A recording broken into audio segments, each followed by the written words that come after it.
We can't live in America. It's unthinkable. Biden's coffee is unthinkable. Biden's watch is unwatchable. Biden's crotch is unwatchable and stinky. 48 minutes of dogs barking. 48 minutes of dogs barking. 48 minutes of dogs barking. 48 minutes of dogs barking. Growl. Growl. 48 minutes of dogs barking. 48 minutes of dogs barking.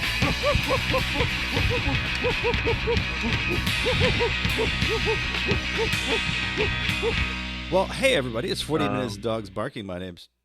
Sorry, I can only hear one of you talking. Wu-Tang. Oh, hello. Oh, hey. Oh, God. So this is the first time you're hearing my voice the entire time. Yes. The first thing I heard was you say Wu-Tang. God damn it. You know, Jesus Christ. it wouldn't be anything that I, had to do with if it wasn't some kind of monumental weirdness happening. So thank you for speaking up, because yeah. We could. I think we could have gotten very far with this awkward. A very odd episode, yeah. Yeah. What if I hadn't figured it out until the end and it just seemed like I was ignoring one of you? Speaking of technical weirdness and all so that. it's 48 minutes of dogs barking. Thank I'm you. Brian. This is Jason over That's here. me. And today, Hi. we have a very special and very talented guest, Mr. Rory Blank. Jason, take it from here. That's right. Tonight's guest is a comics creator, zine maker, t-shirt designer, heartbreaker, former political science major, and the person responsible for my new nickname, Horrid Toilet Man, all the way from the great state of Texas. Please welcome the king of blood himself, Rory Blank. Rory, Howdy. how are you? Getting over a cold still. I don't remember if I said that on House of Show yesterday. Mm-hmm. I still have a cold. Yeah, you were just on with House of Decline. Boy, what an episode that was, too. Second consecutive day of me doing media appearances as somebody who normally I just don't talk to people. As a cartoonist who works from home, most days I don't see other human beings other than my girlfriend unless I go grocery shopping. I kind of also am a recluse if I'm left to my own devices. I completely understand. Aside from like shooting shows, that would be it. I like to go out, but like I'm also someone like if on a weekend off, I may not leave my apartment at all. I just might be working on stuff or whatever. But yeah, I totally understand. It's kind of one of the positives about my studio being in my garage is that it faces directly onto the street. Don't try to find my house. It faces directly on the street. I live on a very busy street near the University of Texas. So if I work down there instead of in my living room, like at least once every hour, I'll get to see like just teens walking by, get to hear random phrases. Like a few months ago, I overheard one girl say to another girl, "Well, we do have that video of you peeing," and the other girl saying, "Oh yeah."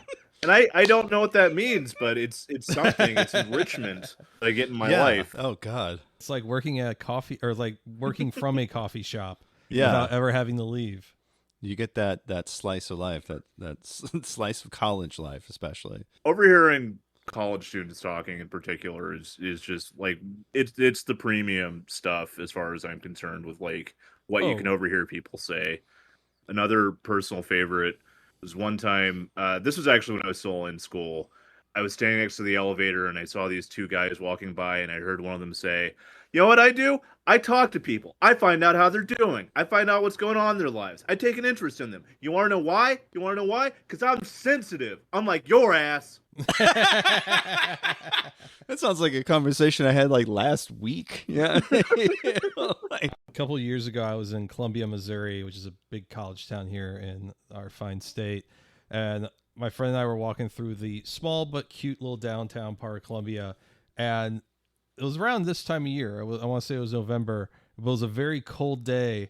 And one of the things about walking around downtown Columbia on a weekend during the cold, you will see young people, young college students wearing way too little clothes for like 20-degree weather. Ooh. And I remember seeing a bunch of bros all look like Logan Paul on like bird scooters, the electric bird scooters, and they're like talking to each other as they're like riding down like this side street as they're passing us. But all I could ever hear were like the vowels.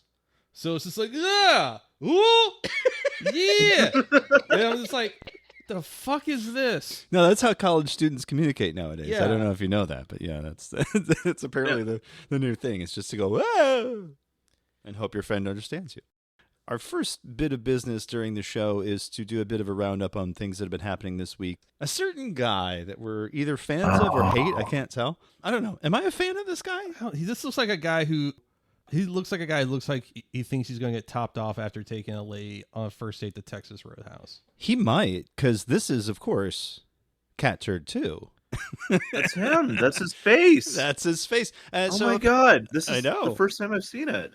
This feels magical to me. So the caption of this photo is, "Turd stock is about to kick off. There'll be lots of pics. Took my first and last selfie here. LOL. Dressing country because it's Nashville. And John freaking Rich say hi to me." So I found out that John Rich has a restaurant/bar/club in Nashville called the Redneck Riviera. It's also a whiskey brand. Is it a whiskey brand? Yeah. Okay. I was not aware of this. By the way, the less talented half of Big and Rich, it's John Rich. And so he decided, I guess with Cat Turd's blessing, to create something called Turd Stock 2023. This feels like a Your Kickstarter Sucks bit. It really does. No, It does, but it's like, real. But it's real. I don't That's like the thing. Brand name. I don't like anything about it. There's nothing yeah. about this is good. And so I don't know who all played, but I know that John Rich did a set at Turd Stock because there is video. And then the person who posted this was John Dangle at John6432. I think the fact that you're performing at something called Turd Stock with the less talented half of Save a Horse, Ride a Cowboy folks pretty much means you've been canceled for a while. So I'm the son of a living God? I'm a son of God. Just the son of a living God. I can't be canceled. I'm John Rich. I mean, he's kind of right to the degree that nobody is ever really canceled unless they like go to jail. The entire concept of canceling is fake. I mean, he's already done the thing that you do if you like get canceled or whatever. But also, I don't think anyone's really that mad at him. What is he canceled for? For being a white Christian man. He just said domestic terrorist. Yeah. Was he at something? Did he do something? You know, I don't really know, but I'm assuming so. I assume because he said that he's admitting to something that maybe he shouldn't. Or maybe he's planning something. That's the part that gets me. Is this his way of announcing that he's just bought like a few tons of fertilizer? I'm going to fish what that guy started here in Nashville a couple years ago. Yeah, on Christmas. Oh, boy. Yeah, we never figured out what happened with that. No, we really didn't. Weird. Probably nothing. It's making gun noises and saying he's a domestic terrorist. It's very surreal. I don't... I should admit, also, like, when I started watching the video, I straight up don't know which one of them's which, but that if you told me that was Rich and Young, I would believe you. I just typed in Deal With It song on Google, and the thing it's showing me looks like some sort of Avatar Satan lady with big boobs. Well, okay, I thought that was John Rich. Maybe John Rich is on the left. I honestly don't know. I couldn't tell you. I don't know how the Satan Avatar lady fits into this. Who the hell knows? Maybe it's her song and he's covering it. I don't know. Well, since we can't figure out what the Satan has to do with it, let's talk about Hitler. Always a polite conversational topic. I want to learn more about turd stock. I'm going to see if there are more videos of turd stock after this. There are. That was the one where I was like, what the fuck is going on? A couple of months ago in Austin, there was a InfoWar adjacent award show. Like, it was not entirely clear who Somebody who was associated with InfoWars put it on, but it wasn't clear who it was. But also Alex Jones didn't show up. But also, and like, I watched the entire live stream of it, like from start to finish. Okay. Most of the time thinking like, I don't know, I kind of want to fuck with these people, but also like, this seems too sad. They keep passing out. Like 5 people passed out during the broadcast. From like the heat, or was it all the barbecue they were eating? I don't know if it was the heat. Like at some point, like one of the MCs heard yelling, like, "Does anybody have Narcan?" That seems bad. But I think it was just somebody passed out from the heat because it was at a shitty venue downtown that I don't think like had their AC on, and it was in the middle of August. Yeah. Where here in Texas it gets to be about 110. I was gonna say, yeah, it's a bit toasty there. Yeah. The reason I bring this up being that towards the end of the night, Michael Graves did a set. Okay. And like for that like 10 minutes, like I that was when I really regretted that I didn't go downtown, because I just spent like the rest of it set just posting on Twitter over and over again, like, please, somebody who's on 6th Street, go to this take venue. some video. Please, please, just go, lean your head in and yell, play Dig Up Her Bones! I wanted that to happen so bad. Nobody took you up on it, huh? No. Damn shame. What was that about Hitler? Yeah. Yeah. So, Nice transition from yeah. InfoWars to Hitler. Well, I figured, we're playing all the hits this week. A screen grab of a post, which has since been deleted. Jacob Unruh. Oh. If there was an election where the only 2 viable candidates are Hitler and Hitler but 1% less bad, you were morally obligated to vote for Hitler but 1% less bad. I've got a radical thought here, which is, what if you just don't vote for Hitler? Yeah, that's. What if you just, maybe I don't want. That's where I'm at. 100% or 99% Hitler. Right. Maybe I don't want any of that. Maybe this is a bad argument. Like, because I'm Really? sure It's a bad argument. Bad argument. I think this is like. Kind of goes along. Maybe you've got this lined up for tonight, but the tweet about like if you were parachuting out of. Oh yeah, that's coming. Okay, yeah. I missed this tweet like entirely. I was not awake at the right time for this. I just saw the next day the words 99% Hitler popping up over and over again. I like just completely did not know where that came from. Right, you're not going to check that out if you see that trending. You're like, you know what? I'm just going to leave that be. This is just one of those things that I don't need to know what's going on here. It's not going to make sense to me. Right, and so someone, of course, used the North Korean woman who appeared on Joe Rogan. In America, they make you vote for 100% Hitler or 99% Hitler. And if you don't vote for either of them, you actually elect double Hitler. It kind of feels right. Kind of feels. I also like was pretty late to finding out who this lady was, and really honestly thought like from the picture of her that goes around that it was a photo of a real doll that Joe Rogan had had. Like, she just looks so fucking waxy. I don't understand. Yeah, she's looking a little moist. shiny. Yeah. Like Jamie posed a real doll. Yeah. I mean, he's probably done so much DMT. He wouldn't know. He would know if you're talking to a real doll or not. Joe Rogan's on another planet every week. I don't know what he does. The 99% Hitler thing, just like there have been iterations of that in almost every election that I've lived through that I've been aware of. I realized Barack Obama term 1 was the last time that like the pitch for any Democratic politician wasn't, hey, the other guy.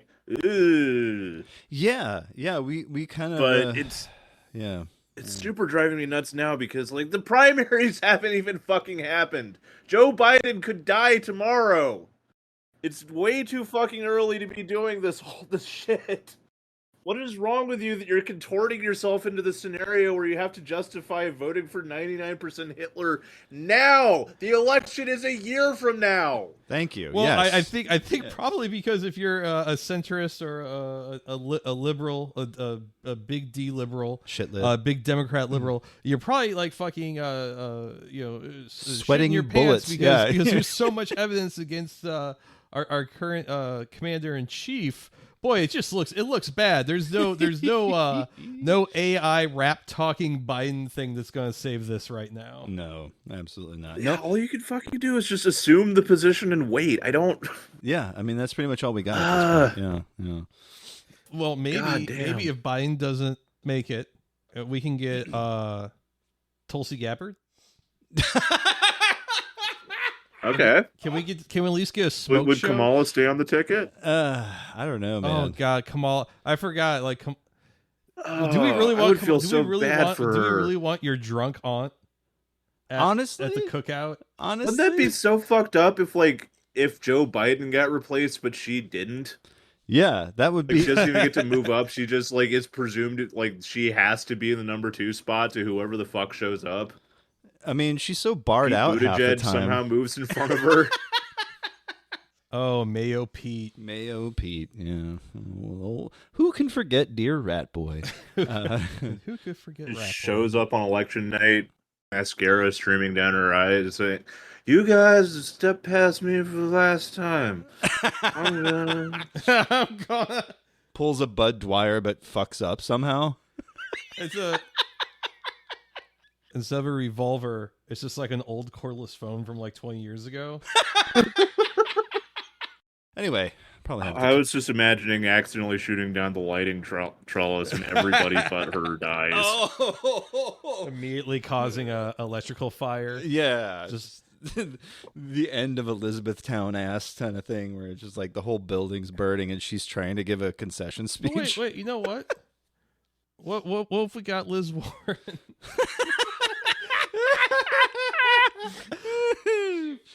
Big inflatable Bailey just melting in the fire.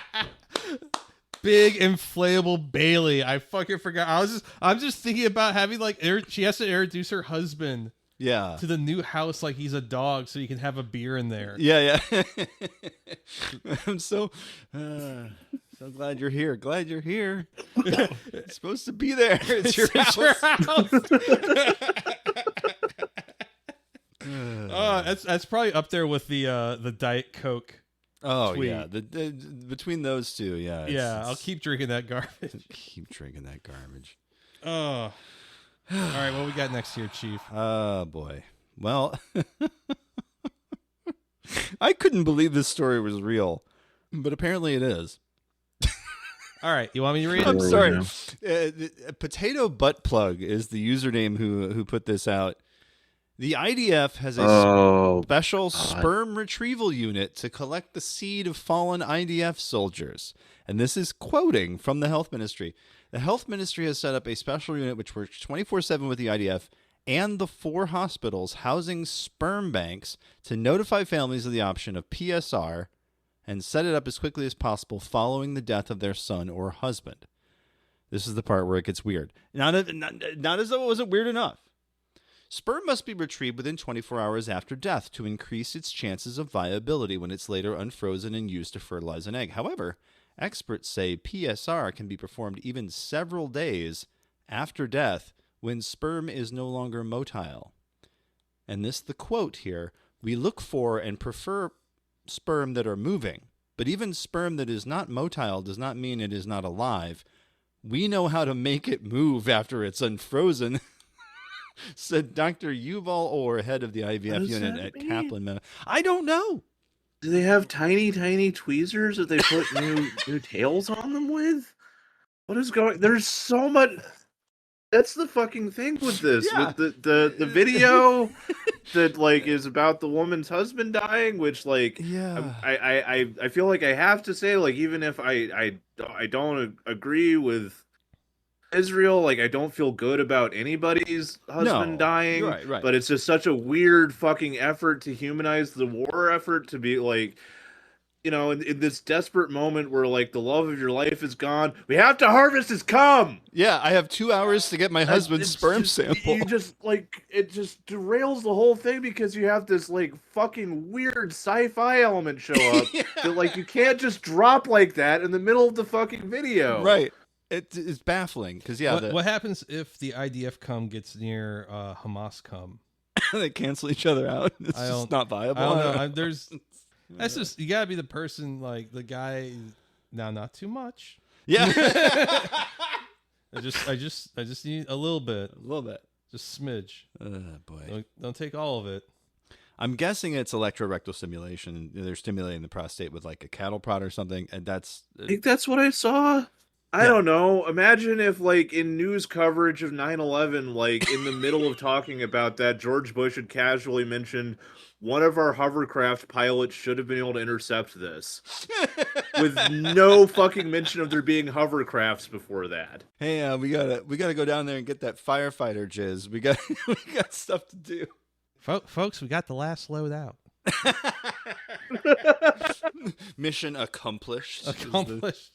The banner there. We got Riley Reid down there. She's doing a great job. American patriot. That would fucking blow people's minds even more, because that was 2001 with time-traveling Riley Reid. Time-traveling Riley Reid. Who was big at the time? Alexis Texas. There, Alexis we got Texas. Alexis Texas. I mean, there's always Lisa Ann. Lisa Ann, yeah, she's been around forever. The Lisa Oh no, Ann. we're sticking for this analogy, like, Yeah. in Riley terms of Reid. like, that's the time to. By the way, we have time travel. We can't use it to stop 9/11, but we can use it to bring back a porn star from 2023. To send Belladonna out there to get. Jeez. Man, that is a dated reference. It really is. Oh, boy. Well, this is going to look really dated in a couple of years. This is our next bit here from the Twitter expert on fentanyl. Rory, I'm sure you know this gentleman by the name of Ryan Marino, MD. Oh, I don't know this guy either. No? Okay, well, Ryan Marino has been out there on the front lines combating fentanyl misinformation since day one. He's really, really annoyed at people fucking around with saying, like, oh, yeah, they're going to put rainbow fentanyl in candy, all that stuff. He'll push back against all those reports. So he's cool. Oh, he's very, very cool. I like him so much. See, John Cena follows him. See? Nice. There you go.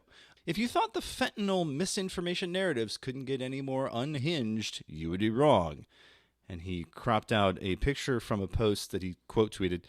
It is a dog wearing a fentanyl protection mask.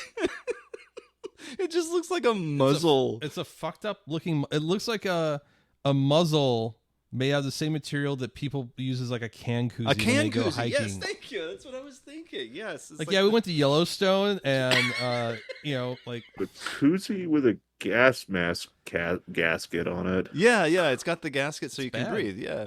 It's bad. So yeah, this is apparently a real product that does exist for canine units for the police. it's I'm a little bit disappointed this isn't on a pit bull, and also we could say it's a child protection, toddler protection, toddler deterrent.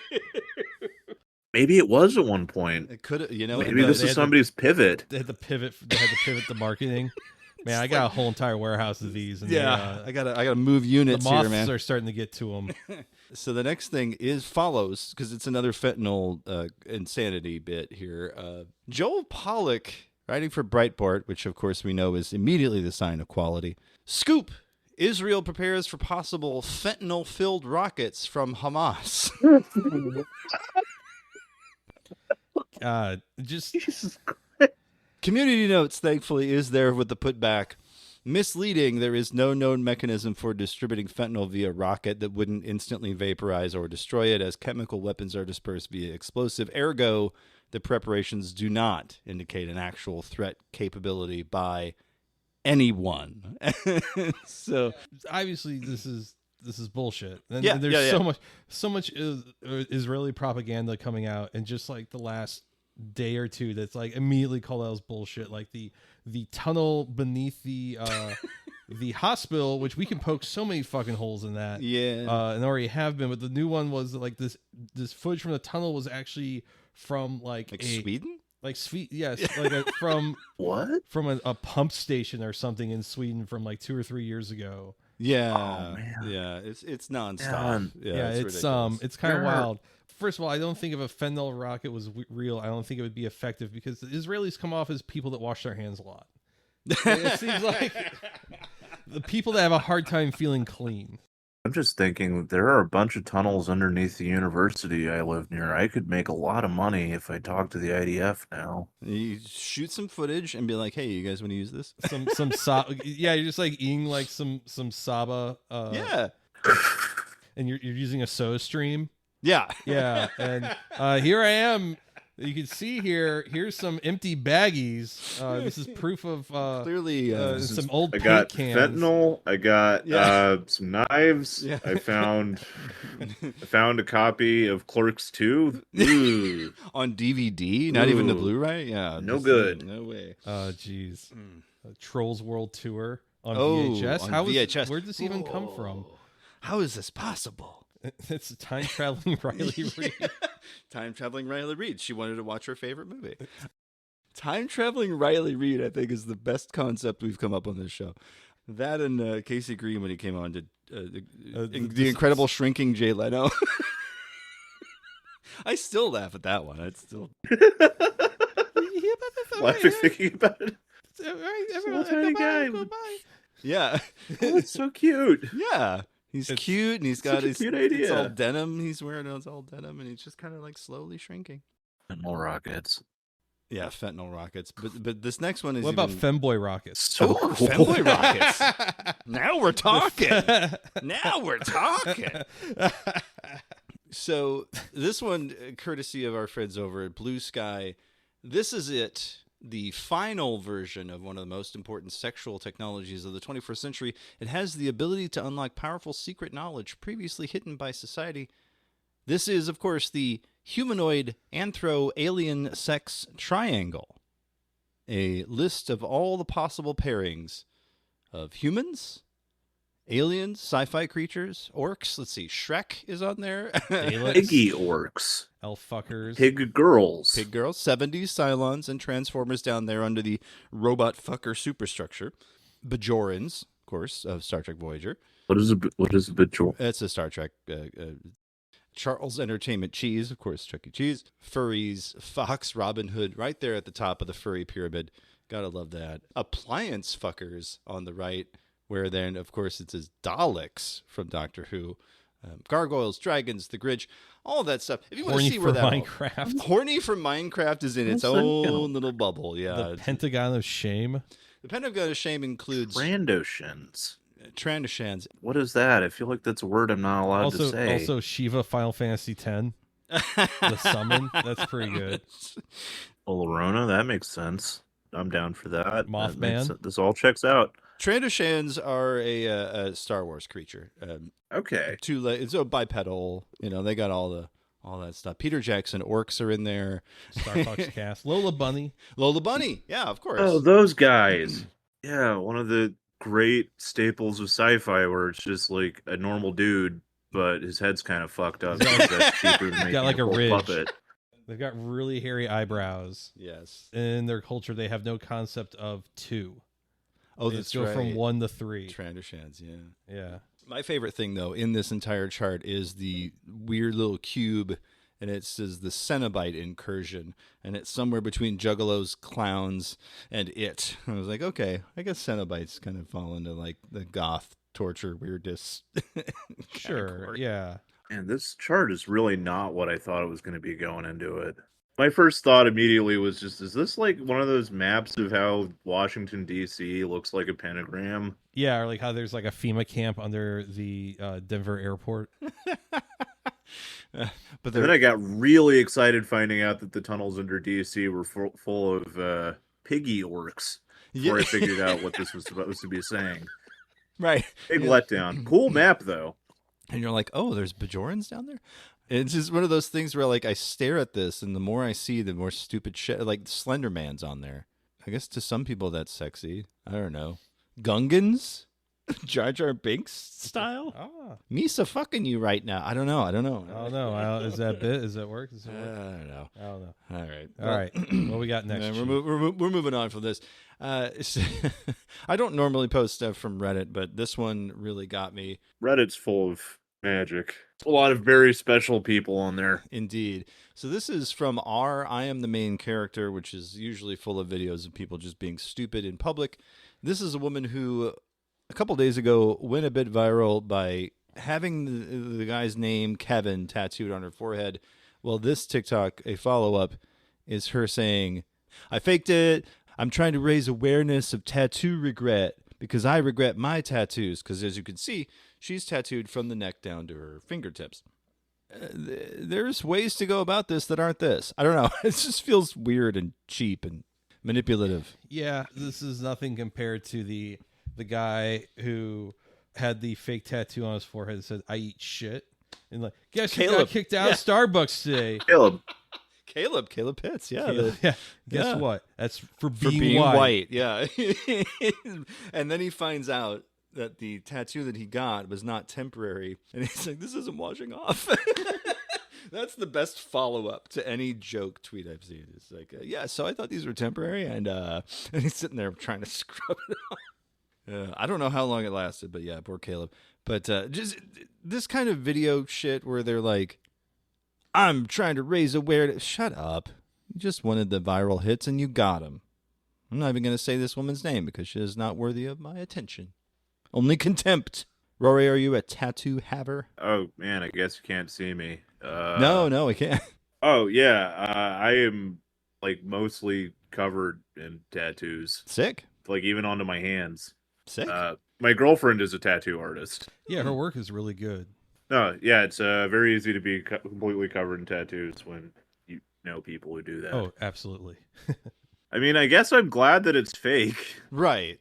I mean, people regretting their tattoos is a thing, but like to go to this length, I honestly think, and again, this is just me being cynical, but I think it was like, we're going to do a thing for hits. And then when she got the hits and started getting questioned about it, she's like, oh, fuck, I got to come up with a reason why I actually did this and faked it. Definitely feels like a weird post hoc justification, having done something stupid. She really wanted to do a throwback. She could have just got bum fights. Yeah, exactly. Yeah.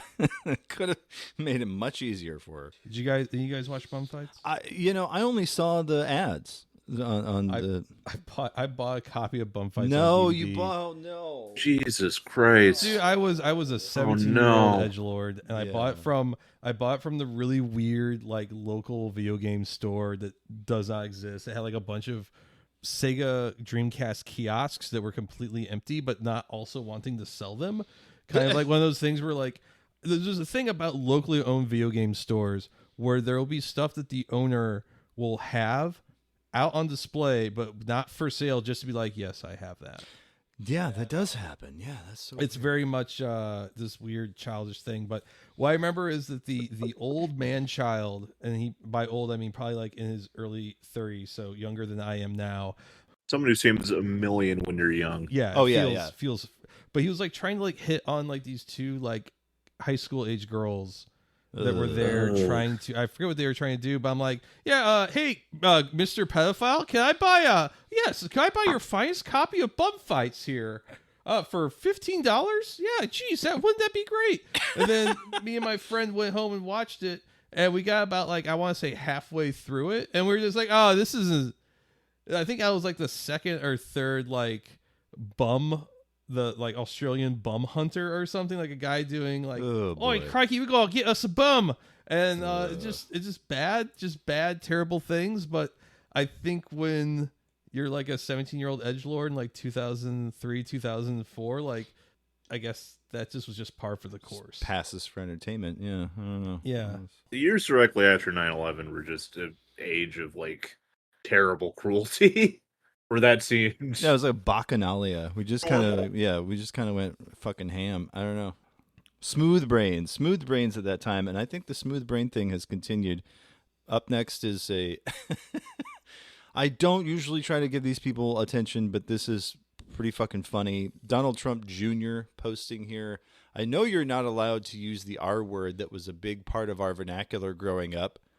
Push pause. How many times did his dad say the R word at his presence? But if you're my age, there has to be exceptions, right? Because this is, and then he does the cartoonist thing, where he replaces fucking with frissing. How much do the Democrats hate the world? Do they ever learn? Caitlyn Jenner, the first response. I'll say it. Retarded. All caps. Retarded, ladies and gentlemen. It's Black Eyed Peas all over again. Yeah, I don't know. When I found out it was Let's Get in here, and I heard that version for the first time, it really, I understand what Nick Nolan goes through every single time when he finds something. Yeah. It's Yeah. like, oh, this is like finding a new treasure of just absurdity. And Well, I had the CD before they changed it because I was a Black Eyed Peas fan from before that record, and like I bought that because I was like, oh yeah, I'm very excited, it's fucking whatever, and I got it, and like, let's get rid. I'm like, what the fuck is going on? What is happening? I couldn't believe it. And then they changed it, and I'm like, oh, I still have I still have the old version. There's a Jay Retard song where he says, and I'm like, oh, well, he's dead. We can't cancel. Yeah, him. we can't cancel. Plus, he named himself that, so it's kind of like, oh boy. Yeah, wow. Retarded. Retarded. Thank you. Rory, I'm going to ask you a question here. Imagine you're skydiving with a Christian baby. Suddenly, the baby tells you he won't open his parachute until you renounce atheism and accept Jesus as your Lord and Savior. What would you do? Scream that a baby is talking to me. Right. Why is this baby talking? Right. Just scream inarticulate horror because I'm fucking terrified of skydiving, and I would never be in a fucking situation where that's happening. Right. I'm with you on that. Yeah. At that point, assuming that somebody has convinced me to conquer my fears, I'm barely holding it together as I descend from the sky. And then I wouldn't go skydiving with a baby to begin with. Right. if I'm doing this, and so the baby is just like falling next to me in tandem on its own, I'm losing my fucking mind at that point. That is the point where like the thin skin over the world has just been peeled back, and I'm staring at a giant eye. I'm losing my fucking mind. If I get down to the ground and survive, it is just pure luck. That is the point where I'm institutionalized. That is a H.P. Lovecraft story happening to me. Yes. The skydiving. So I definitely do believe at that point that there is a God, but his name has dozens of consonants in it and no vowels. Yeah, so this was a question posed on Quora, and someone on Blue Sky picked this up, and their response to this was, given the very specific circumstances, I'd either check to see if I'm on drugs or if the baby is on drugs, and if the latter, find out where I could get some, because clearly these are some good drugs. That is Ned Ragged on Blue Sky. Oh, boy. And Blue Sky blew up with the Christian skydiving baby. Jake... I punch Nazis. What if the skydiving Christian baby just has bad vibes? Jason O'Gilbert, for sale baby shoes worn once while skydiving with an atheist. Atheists, imagine you and a Christian baby are at a research station in Antarctica, and you figure out that an organism able to perfectly imitate Christian babies is hunting you down. The Christian baby tells you that if you renounce atheism, he'll hand over the flamethrower. Do you trust the baby? Ooh, that's No. a tough one. The baby's a thing. That's clearly the thing in baby form. I'm sorry. There's no way. There's no way. I'm McMurdy in this situation, and I'm not giving the baby the flamethrower. I'm sorry. What if the baby is Wilford Brimley? It's a Wilford Brimley baby. Wilford Brimley baby. Maury, what if I told you the baby? I was just talking baby, talking about atheism. Just, I don't know. It's weird. Rory, were you in this situation with the plot of the thing happening, and the baby says, renounce your atheism, and I'll give you the flamethrower? Who are you throwing in with? I've completely lost my mind at this point. The baby is doing whatever it wants to me. I'm saying whatever it wants to get it to go away. Yes, baby. Sure. I am screaming as loud as I can that I accept Jesus as long as Jesus will put me back on the ground right now, and the baby will never speak to me again. Something has happened that fundamentally violates my conception of reality. I'm doing whatever I can to make it stop. I am trying to whip myself with the paracord. Yeah. Trying to break the flesh on my back. Anything to make the nightmare of this baby go away. Fair enough. So apparently, this according to Pete Gumerson, there is a whole bunch of these Christian baby hypotheticals on Quora. Not sure if it's the same baby every time. Here's the new prompt. Atheists, imagine you're a famous baseball player and are about to hit the winning strike, which is not, okay. Accidentally, the thrower, again, that's not the word, tosses a Christian baby at you. Would you still hit the baby out of the stadium and win millions, or sacrifice the Christian baby? I'm absolutely destroying that baby. Oh yeah, that baby's gone. I'm sorry. How do I know that it's a Christian baby? I'm guessing he's got a cross on his neck. I'm pointing to the stands. Yeah, you're calling it out like Babe Ruth. You're like, fuck, this baby's gone, honey. And also, that baby's not regulation size, so there's no, you can't hit that baby out of the park. Unless you're Mark McGuire. You know it's a Christian baby. Is this baby talking too? Is it wearing a cross? Does it have a shirt on that says, I love Jesus Christ, he is my Lord and Savior? I'm assuming there has to be some sort of signifier. Yeah, I don't know. Would the person who would not hit a Christian baby hit like a Sikh baby or a Jewish baby or a Muslim baby? Is it a Scientologist baby? Well, I don't know. What if does it matter if it's like a Baptist? It's the thing that I'm supposed to be persuaded by the baby's belief in Christ, or the fact that there is a baby that has materialized in front of me in the middle of my game. I don't know. I really don't know what the point of the question is, because honestly, it just feels so fucking weird. It's one of those things where they're trying to do a gotcha, but it ain't happening. There's no gotcha to have. There's no reality in which this is happening to begin with. It's like the sperm retrieval thing where you've just like skipped past this important detail and brought it up way too late in the story. Regarding the baseball baby, here's Jane OST on Blue Sky. You better believe I'm sending Christian baby to the third deck in left field. Gonna be one hell of a StatCast replay of me blasting Christian baby to the 482 feet, then doing the most disrespectful bat flip imaginable. What if the Christian baby wants to get hit by the bat? What if the Christian baby is the Christ child and it is your responsibility to hit it in order to wash its blood on all of humanity to save them from their own sins? Whew. Okay, I got one. So Yeah. Jesus was a baby. Could you crucify baby Jesus? Knowing that otherwise all of humanity would be doomed for all eternity. I think crucifixion is kind of wasted on a baby, but sure. I mean, I guess I could. I don't think a baby has the rigid internal bone structure for crucifixion No. to technically work. No. Baby, Or the rigid morality to conceive of sin as something. Well, okay, yeah. That's kind of foregone conclusion at this point. Yeah. I think babies have a much more nuanced understanding of human morality. Entirely possible, but they grow up, so who the hell knows? we must go back in time and murder baby Jesus before he can prove a point. To prove a very important point, we are not sure what, but we know it's very important. Oh boy. I'm gonna Just imagining Jesus on the cross saying, all right, well, this is my social experiment. All right, you can let me down now. It was all a prank, bro. I don't know. I like. Is it a Baptist baby? Is it a Seventh-day, whatever they are? If it's a Methodist baby, I might hit it. If it's a primitive Baptist baby, no. Let's go through all. Quaker baby, how do you feel about that? I don't think I hit a Quaker baby. I don't think a Quaker's ever done anything against me. Calvinist baby. Oh, I absolutely. I am doing the bat flip on the Calvinist baby. The Calvinist baby is determined that it's supposed to be here at this exact point in time, and this is what the Lord wants for it. Lord wants it to be fucking knocked out of the park. You don't hit the Calvinist baby, you are denying it what God's plan for it.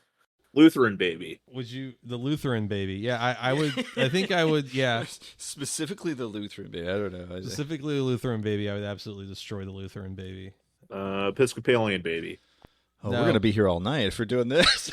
I don't think I would swing on Episcopalian baby. All right, last one then. Catholic baby. Oh, absolutely. Yeah, obliterate it. No question. Yeah.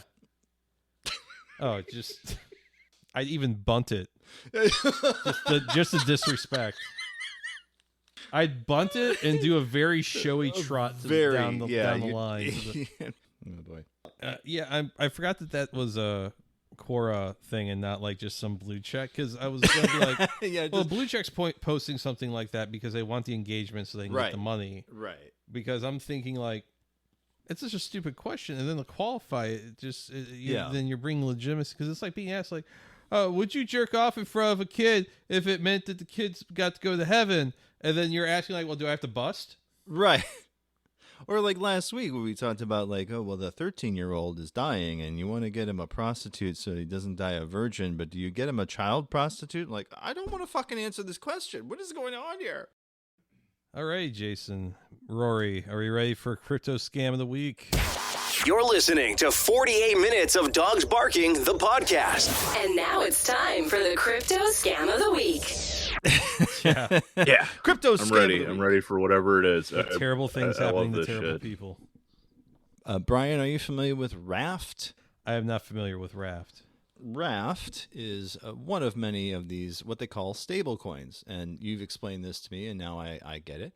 A stable coin's whole idea is that it's a cryptocurrency pegged to another currency that's supposed to keep value with $1. So one coin is $1, right? That's at least the general idea. I don't know if it's specifically $1 in this case. Well, yeah, I think all because the dollar is the world reserve standard or whatever the fuck you want to call it.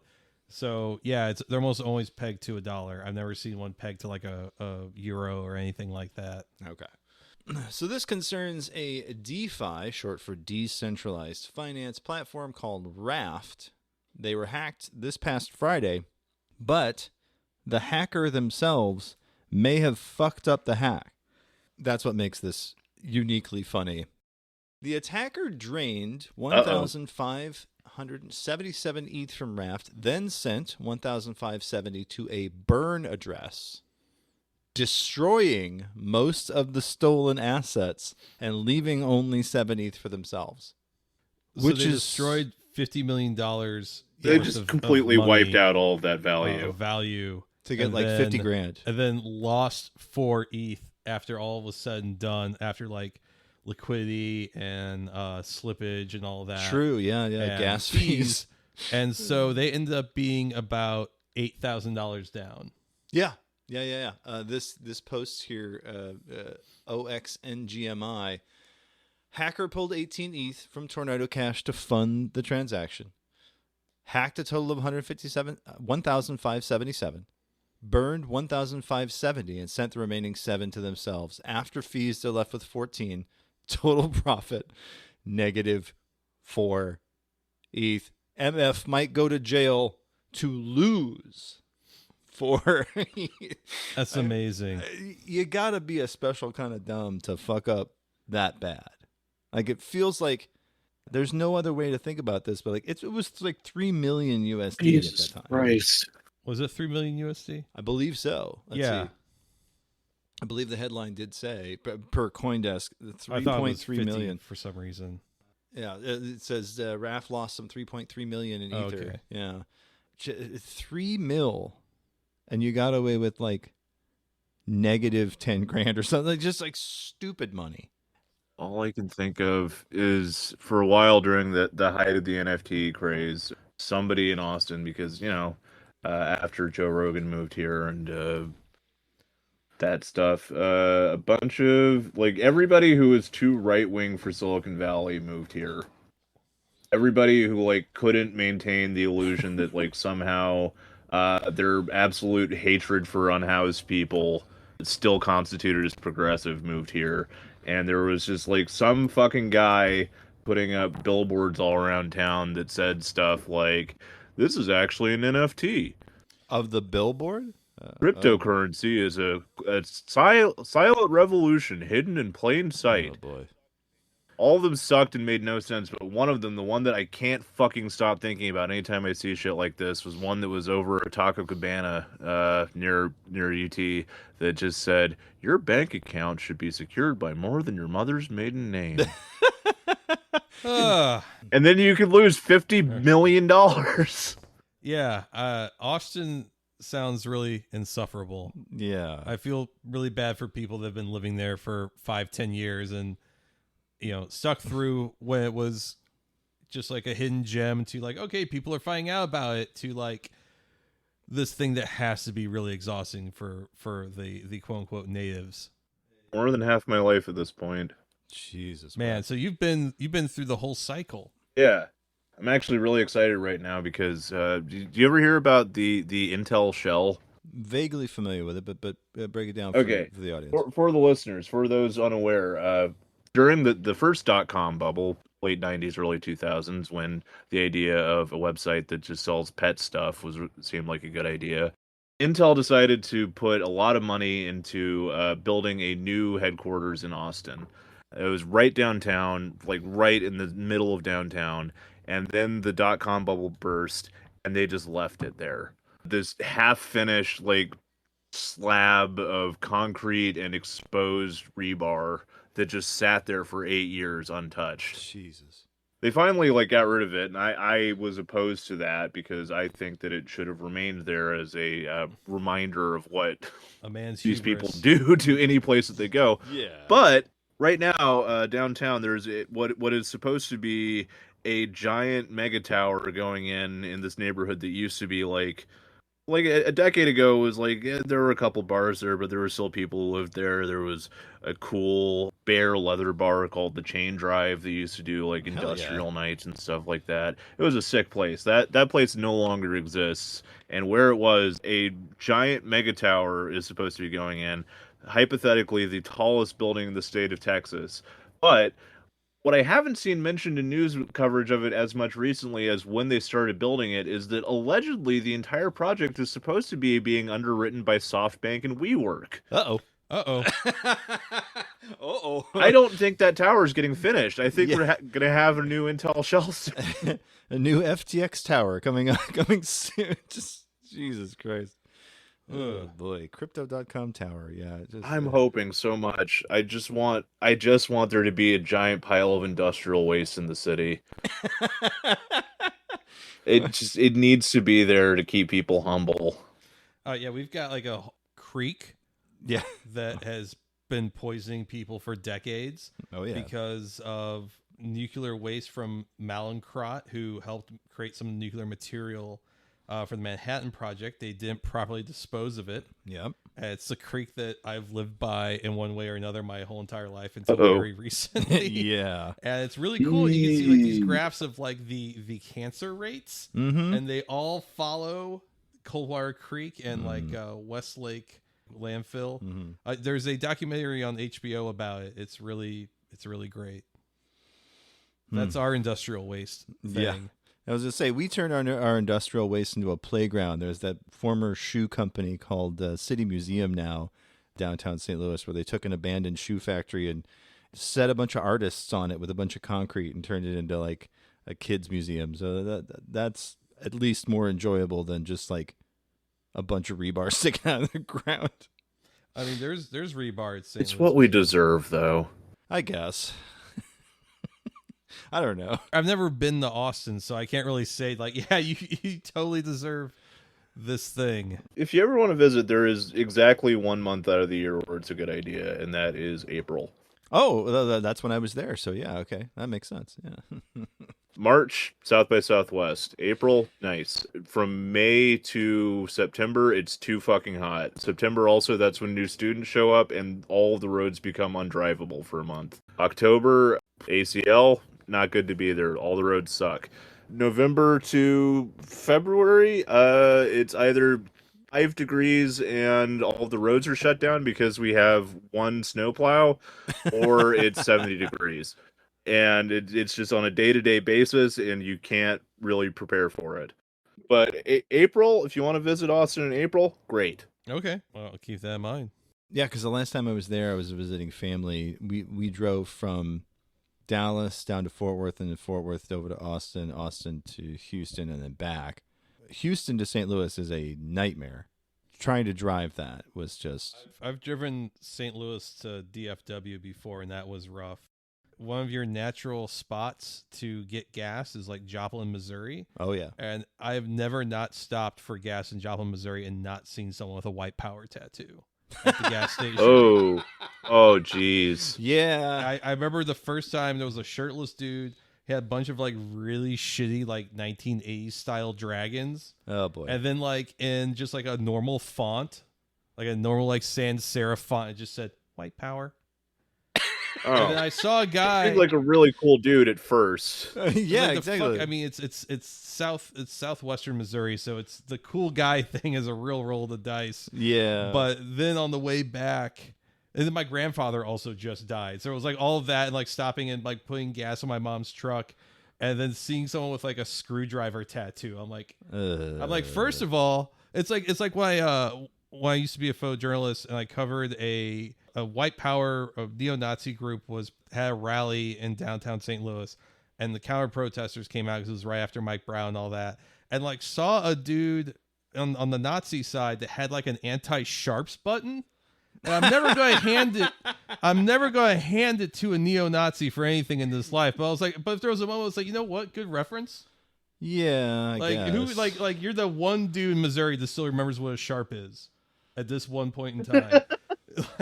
Jesus. I don't know. I keep thinking about becoming a sharp just because I'm going bald and I have too much punk-coated clothing, so I would immediately look like a skinhead at that point. So like I kind of feel like I backed into a corner where I have to start saying I'm a sharp. Yeah, you just get like a bomber jacket. Yeah, and just make sure don't put red laces on. Yep. It's either that or never take off a hat again. Oh, I've done a few get of those the Hulk guys. Hogan haircut and just never take my hat off. Wear like a newsy cap. Like you're trying to do like Peaky Blinders cosplay every day. Yeah. You could be a Peaky Blinders guy. I think being a sharp would be easier. Yeah, probably. Yeah, honestly, yeah. Well, Rory, we brought you onto the show to talk about the fact that you're a cartoonist, and this week's main topic is a website where anyone could be a cartoonist.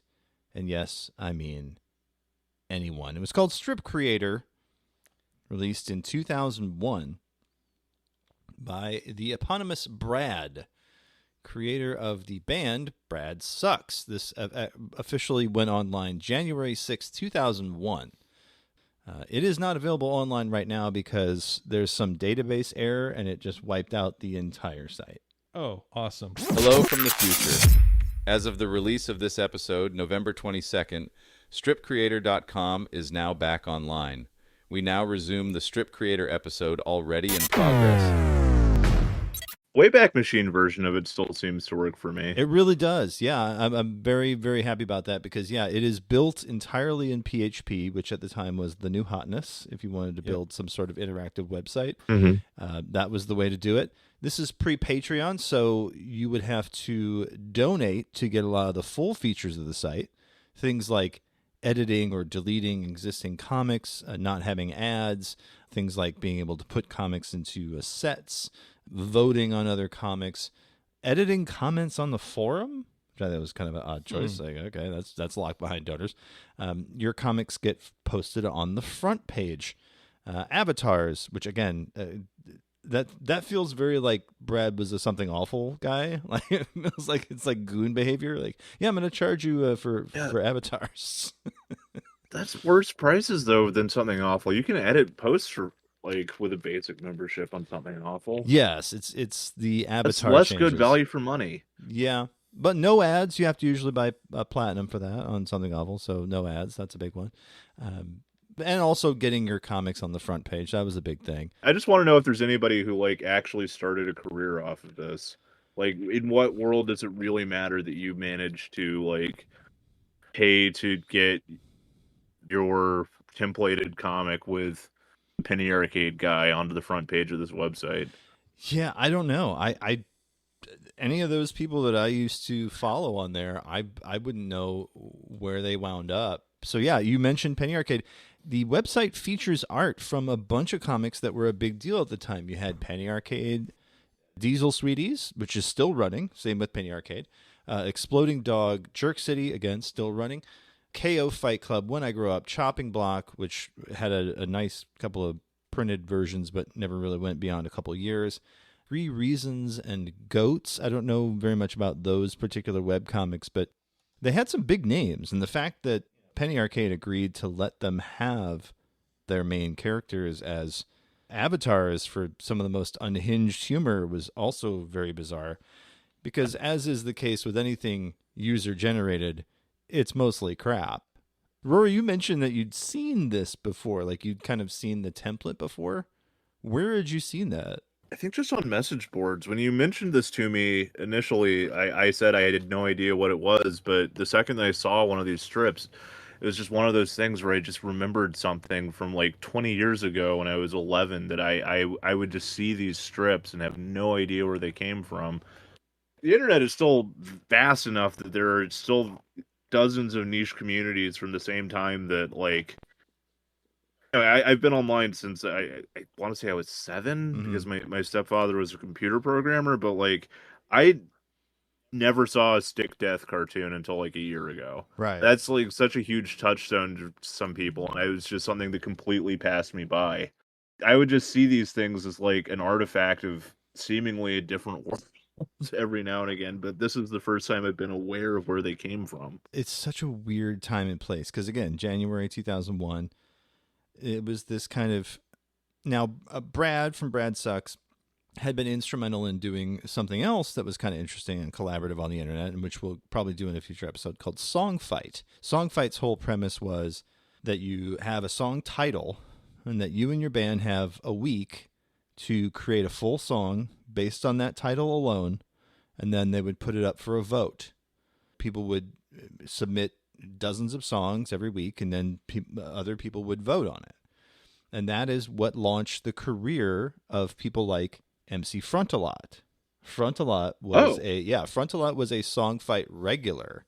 He was constantly on there, and a bunch of the songs on his first album, Nerdcore Hip Hop, came directly from Song Fight songs, and they're just kind of like reworked versions that wound up on that record. So Brad had kind of his finger on the pulse of like, okay, the internet is this interactive place. We're going to do a bunch of stuff where user input is huge. What about comics? And then it just kind of happened. It was just because I was a member at the time, and I did actually donate because that was what you did, and because I wanted my comics on the front page. And but my comics were bad. Like I've pulled up some of the archived ones, and I'm just like, I thought for sure I was going to have a big hit on my hands with a web comic series that I called Orange Soda. I don't know why. Nobody knows why. Oh, Orange Soda. That was going to be my thing. Orange Soda. Orange Soda. I think that idea has legs. Yeah, you think so? I think you're onto something there. Yeah. It's about 12 years too late. One of the comics that I made was just like Christine O'Donnell for Senate, and then a blank, one where it was just like a static, and it's just like, that's the joke. I was doing that's the joke jokes in 2010, so not great. So you're an innovator is what you're saying. Kind of. You're a pioneer. I'm a human being, and I'm coming. Yeah. So, you're full blood. You're coming. wow. Yeah. This was my contribution to Strip Creator. Amazing. At least you weren't using like that's what she said. Yeah, I may have. So that happened. Yeah. I think I did a He's Right Behind Me, isn't he? Jesus Christ. I know, like one I said, by like, one, I'm not funny. penguins steal your sanity. Yeah, like I said, it was terrible. But so was everyone else on the site. That's what I think I have to console myself with. Is Yeah, like, well, I mean that's usually one of the great things about this sort of stuff is that there's like 5 people that end up being really great with it, and then everyone else is just kind of, I think the quote dog boner trying to jam the same turd into the same toilet. Right. Okay, here's another one. Here's a guy, heisAnevilgenius.com. His comic, Hello, I'm a Japanese telephone box. Shut the fuck up. And then 2 Gabes from Penny Arcade on a bench. I'm thinking, shut the fuck up. And then a trippy background with a cowboy. I've got a sandwich in my pants and I'm not afraid to shower in my boxers. And then a priest going, help, I'm being raped. That was the joke. That was the level of humor we're dealing with. Yeah, not great. That's 2005, baby. Yeah, not good. No. It's just weird. Penny Arcade was not even funny back then. That's fair. I remember thinking it was real funny back then because I was 15. PlayStation Fair. 3 doesn't have any games. It's Xbox is really big. The Xbox is huge. Honestly, I'm thinking back to it. I think I just kind of fell into the Dilbert trap again because, like, I read Dilbert as a child, and I thought it was really funny, even though, like, I'd never been to an office. And then in the 2000s, I read Penny Arcade, despite the fact that, like, I did not own any video game consoles. Oh wow, so it's like no I context. Yeah. did not play video games. I had no idea what they were talking about, but I thought this was cool because this is what people talk about. Right. I also read Dilbert as a child, and my mom, she's been a computer programmer basically her whole entire adult life. And I remember going to like Bring Your Child to Work Day, and it was actually really subversive, like in 2000 and like 1999, to have like a Dilbert comic on your cubicle wall. Like that was like stuff where like HR might talk to you about, which is so weird to comprehend now that like, yeah, this panel about reports, this 3-panel comic about reports, it's making people uncomfortable. Yeah, because I feel like HR people nowadays, they would be the ones posting that Dilbert comic to the Slack for everyone to be like, yeah, oh, aren't the engineers dumb? Huh. My favorite reaction to a comic is, huh. Yeah. I love to feel that way. Looking at this, looking at the example strip that they made, what immediately becomes clear to me is I think like the specific way that I think that the reason why it looks like this is like specifically as a result of how the tool itself works. Yeah. Like I tried to use the tool earlier, and all I could think to put into it, and I am somebody who, for people who don't know who are listening to this, and maybe missed that it was said at the beginning, I'm a cartoonist. I write and draw a new strip 5 days a week. That is like a specific thing. So like I have like a process that I go through when I'm making stuff. I write jokes like pretty regularly. When I sat down to write to like try to use the tool, all I could think of to put in was just I'm in a hell of my own creation. I just typed that out and then just buzz. Oh no. Because it's not when you come up with like an idea for a gag, like you know, what if a chicken could hatch anything that it sat on, like an egg? Yes. Then you think through that. Then you think about like what happens from that. Mm-hmm. When you are presented with like this work where like most of the work is already done, all you can think it's like going to an open mic comedy show without having written down anything, and suddenly you're in front of the microphone, and all you can think is, "Oh fuck, Yeah. Oh fuck, what do I do? I need to come up with something right now." Ham Tuesday. Yeah. Fuck you. Yeah. And then you just keep doing that, and then like because that's what everybody else is doing, you start to think, "Oh, this makes sense. This is coherent. This is going to lead to something." But you're just like bleeding out these weird thoughts that you have because you're panicking because this is such an alien way to create anything. And that is what wound up being kind of the de rigueur style on the site. It's every front page thing that wound up being up there was like, here's the one from the archive, from the Internet Archive. Policeman on the left. You want to explain to me why you caused a massive accident? And then a squirrel on the right, which was another weird clip art thing. Well, I leaned over to fondle the 11-year-old male prostitute I was ferrying about, and my gun fell out of my pocket. Like, all right, a squirrel had a gun, Yep. and was doing child sex trafficking, and that was the joke. All you can think of in that moment is just like, oh, I might as well just say something that sounds fucked up because that sticks out to people. Very monkey cheese. Monkey fucking cheese. And this squirrel actually also is from a different attempt at making a templated comic that intersects with this. For a while, Penny Arcade had one called The Bench. Yes. Where they just like had all these assets, all of which are in Strip Creator. Mm-hmm. Where like their idea was, well, we've got the black-haired one, and he's talking to a squirrel, and you can do whatever. And it had the same end result. Yeah. Race to the bottom. What else? I don't know how else to put it.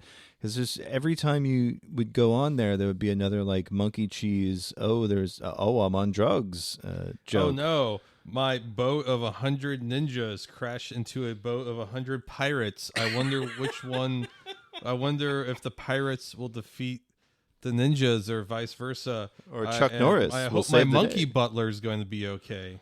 It's fascinating to me to want to put this much energy into trying to do something like this when like in the time it takes you to come up with like the right way to pose these weird looking guys, you could just like draw a comic Yeah. You don't have to. People will go so fucking far out of their way to not just draw a comic. I get DMs constantly from people asking like, how do I get an audience for my comics? And then they like don't draw anything more than like once a month. People are like currently like on Reddit r/comics, like AI stuff is starting to show up that like is borderline incomprehensible in the same way. Because people like really want to be web cartoonists for some fucking it's not a good job. You can't really make money as a web cartoonist, but people are like just convinced like I'm going to do this, but also I have no interest in like actually doing any of the work associated with it, which is just so fucking weird to me because like there are multiple really successful web comics that are just stick figures. Yeah. Yeah. And there were back then too, like fuck, dinosaur comics. I was just thinking. Yes. That was already big then. You could fucking do that in the time that you spent like just dicking around with cowboy guy and a squirrel. Yeah, just as far back. Think like all the stuff that like Drew Toothpaste did, like 20 years ago. Yeah, he's great, and people love his work because it's a fucking thing that he made. Yeah, it's a specific thing. He has kind of a rhythm, kind of a formula to it, and it's been pretty successful. But yeah, I mean so many things. Like people used to ask me like, you know, how you become a music photographer, and like first of all, don't like I do it because I've got some sort of brain imbalance, and like if you're like a normal ass person, like you shouldn't do it because you're just going like it's a lot of hard work for sometimes no respect or like no money, and your time is really spent best elsewhere if you have the opportunity.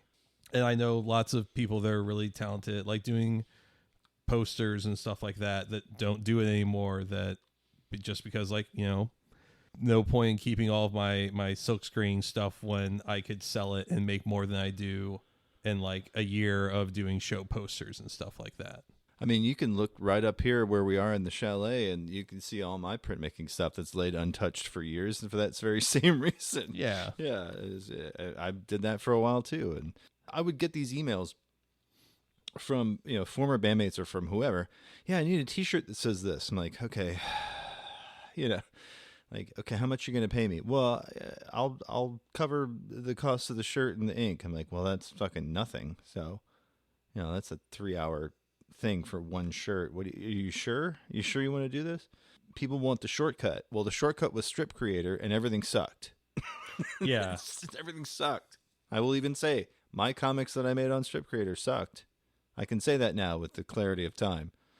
At the time, I was like, ha ha, I'm doing a thing. Ha ha ha. I think there's some charm to it, though, honestly. I was just pretty harsh, but I think there's something charming to the format of it, but it's not so, if you just like, if it's something that you like doing, it's fun, but like it's not going to turn into anything unless there's an MC front a lot of Strip Creators. Not that I'm aware of. No, I don't know anyone that parlayed that into any kind of cartooning career. Because, I mean, the people that were on there were already big names. You know, Diesel Sweeties, you know, Richard Stevens, and Gabe Stuff from Penny Arcade. And, like, I don't know what happened to the Exploding Dog guy, but he was a big deal for a while. And I'm trying to think of what Goats. I don't even remember who that was. I just, oh my God. Yeah. I just went back to the tool, and the default that it gives me is these two horrifying looking girls. Yes. It's very uncomfortable to look at. Yeah. It's a precursor to Big Mouth. Oh God, yeah. It's the one. Maybe that's like, it. Maybe that's who. Little sister. Two fucking demon children. Yeah, Asian Girl 1 and Asian Girl 2 from the 3 Reasons set is the default, and a lot of people would just. There's 3 Reasons. I have no idea. It's that I've started searching for that, looking for some background for this episode. Nothing. I got like there's just completely wiped away. A lot of this stuff is, with the exception of like Penny Arcade and Diesel Sweeties, most of these comics have gone way by the wayside. Like you would never. Yeah, I haven't even fucking thought about Diesel Sweeties in like a decade. He's still putting comics out every couple days. He's committed to the pixel art. He's just doing it. Good for him. Yeah. Good for him. That rocks. That just makes me remember though, like when I found out that the Sinfest guy was like had become a turf. My first thought was, I had no fucking clue that guy was still going. Yeah. It was astonishing that there had been like 20 years of Sinfest that I'd completely missed, during which time he'd just completely fucking lost his mind. Looking back at those strips now, I kind of have to wonder if he had it to begin with. But yeah, you're right. There's definitely been a weird careening off the cliff into turf land. It's reading Sinfest now. Yeah. I just looked at the most recent Sinfest, and he's yelling about Zog. Oh, yeah. That's the Superman riff that he's doing. Yeah, beware of Zog. Oh boy. Whew. Yeah, no, I'm pretty sure he's Oh boy. figured out the wrong reason to be upset about the Israeli-Palestinian situation. He generally finds the worst take and just runs with it for weeks. Yeah, that's I'm trying to remember why he blocked me on Twitter. I would be curious about that as well. I forgot about Sinfest, but this feels like the very like early aughts, like Stones Toss or something. Oh God, Just- yeah. Yeah, apparently that guy's alive. The Stones. Oh, Stone Toss guy? Oh yeah, he's still making. Oh, I thought he died. Did people think he was dead? I thought he was dead. I thought he was Wishful dead probably thinking, because maybe? Schmorky was dead. Schmork, yeah. Smorky died wearing a diaper. I don't know. I had a riff. He died being weird and upsetting. Died as he lived. Would you accept Christ from a skydiving baby if it meant that Stone Toss would die? Ooh. You know what? It's a baby. They don't remember anything, so sure. Yeah, I'm gonna say whatever. Yeah. Okay, no, it was just Mr. Sinfest did a Shawshank Redemption parody with Donald Trump breaking out of prison, and I just said I think it's stupid that you drew Donald Trump lifting weights.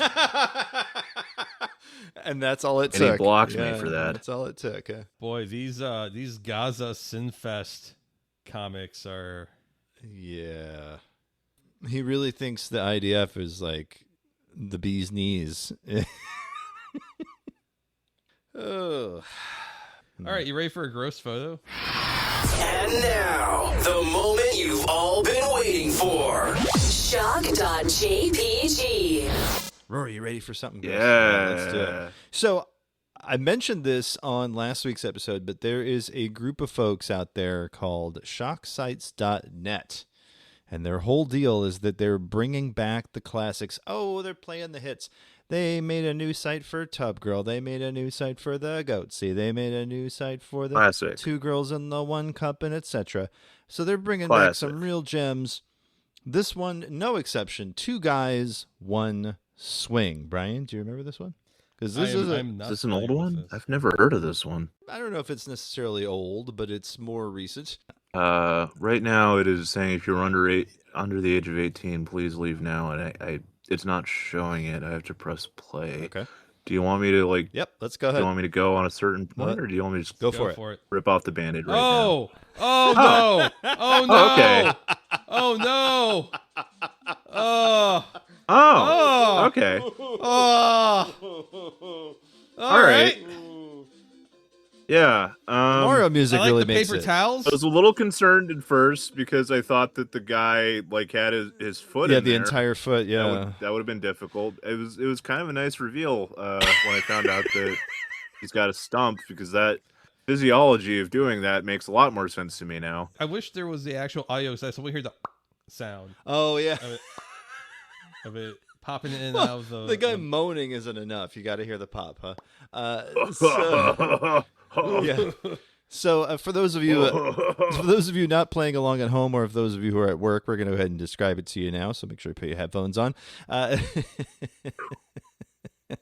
It is a gentleman in a sex swing with his balls are all nice and tight. He's got his feet up in chained Stirrups. together, stirrups. Well, they're bound Chained together, upwards, yeah. and his feet are in the air.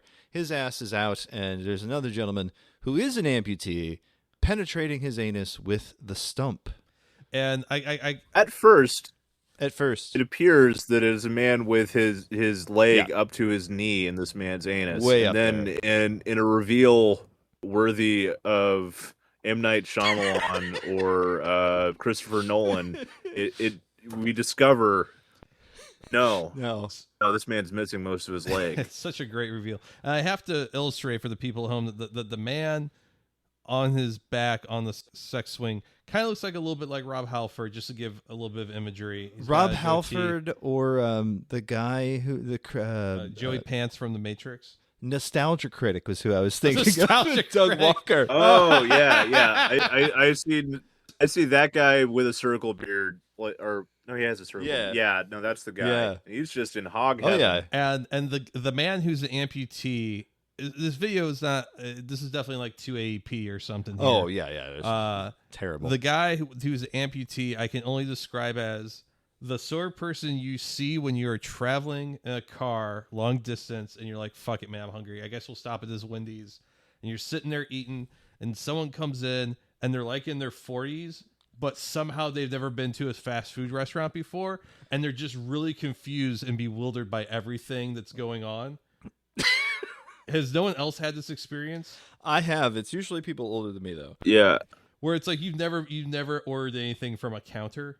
Because You they're know, staring. They're staring at the menu. Oh, wow, they got yeah, and they'll say, "Oh, wow, they got." wow, wow, Frosty. What's that? Is there milk in that? Yeah, exactly. That's the guy who's sticking his amputee stump in the man's ass. Wow, I could fit my whole leg in here. Well, Yeah, there's a degree to where it kind of looks like he's at work to him. Like, yeah, I'm doing it. I'm real good at my job. He doesn't seem to be enjoying it. Yeah, Yeah. it's definitely a one-person This is the face party. of a guy who's satisfied at a job well done. yeah. Oh, sure. He's the Dan Savage. He's Triple G. He's good game. He's good giving in game. Definitely not getting anything out of this. Aside from he's getting his stump clean. sure. I don't. Well, clean. I don't know. I mean, He has found somebody who will accept him for who he is, Right. and can enjoy his body in this very special and unique way that they share together.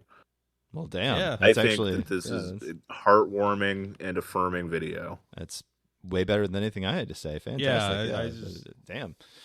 Maybe should have mentioned before this that for about 3.5 years I was a content moderator for a major social media website. I've seen I'm sure you've seen all kinds of stuff. I've seen terrors beyond comprehension. At this point, I look at stuff like this and think, well, they're just having a nice time. Well, that's what we've wound up. I mean, we've been doing the show for over a year, and we've been doing, every week we submit ourselves to the depravity of the old internet. And I think we even started the show by saying, oh yeah, Goatsy. It's just a guy having fun. It's just like seeing an old friend. yeah. Oh, what's that man doing to his anus? Enjoying I life. could eat right now staring at Goatsy. Right. If I didn't have like an out of the house job, I would have Goatsy as my lock screen on my phone. No one's going to ask me what time it is and reach for my phone. No, after not, a second not after time. that. Yeah. I think if you zoomed in far enough, you probably still could. What is that? Oh, it's a photograph of a black hole. This is the sun. This is a Why is there a ring in there? telescopic video of this. It's pixel art. It's pixel art. It's a bunt cake under a red filter. This is true. For Brian's birthday this year, I decided to make him a Goatsy cake, and that is exactly what I did. I made a bunt cake and then painted on the hands. It was That's so delicious. and made sweet. sure to include the ring, of course. And wasn't there like a little cupcake in the butthole? Wasn't that the? I think it was something like that, or you just made like a disc cake and put red frosting on it. That's beautiful. Yeah, well, I mean, you gotta go all out. It was so good. It was actually a good cake too, so that was nice. But just like well, I'll make a Goatsy cake. That doesn't bother me. Really, the ones that bother me, honestly, are penis harm. Yeah, that's what I was afraid this was going to be. That's the one domain that still. Oof. Yeah, because we did one a couple weeks ago. It was a guy with the mouse trap. Ah. I had the mouse trap, but the mouse trap had a push pin on it, and so he's putting it. Oh, Yeah, not great Yeah, it Oh, wasn't jeez. going great to begin with. first, Sure, but yeah. then he pulled the push pin out, Oh, and it got much worse. yeah. And I think the one thing about the guys who beat up on their junk like that is that they'll cause this immense harm to them. And you don't ever really see their faces. You only No. ever see like their arms. You don't really hear them vocalize too much.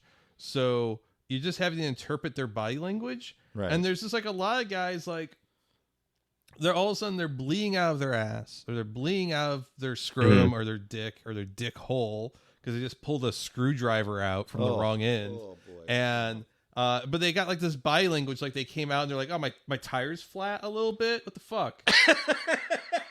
God damn it!